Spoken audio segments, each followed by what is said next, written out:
咱来看屏东某一间国中有查甫的学生举美工刀啊，甲另外一个同学挥着伤，骹腿疼10多针。因本地是好朋友煞来起冲突，目前已经通报校安。学校调查结果会来处罚这2个学生。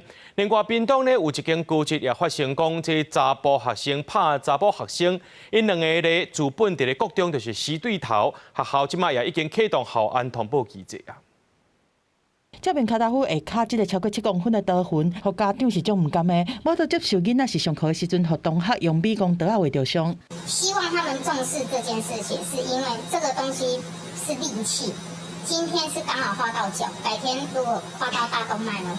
代志发生在初四下晡，屏东一间国中上课的时阵，家长即个学校第一时间想要假作无这件代志，嘛不办相同的学生和家长甲打拢无回失的，已经去警察局备案，无摆拄提过。尽可能在今天或明天，把双方的家长再找来。再沟通，继续沟通。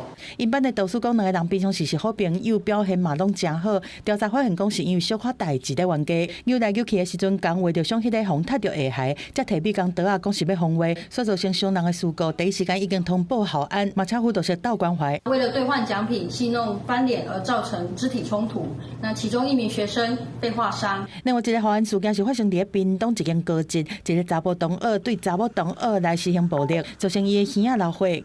在下课，这个课堂跟课堂中间的那个下课时间，以伤势的情形部分，一个学生今天还没到校，等到校之后，我们会再予以关心。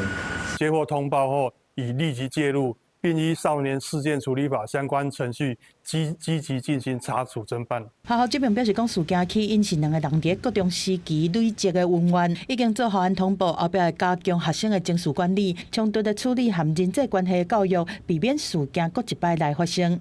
记者综合报道。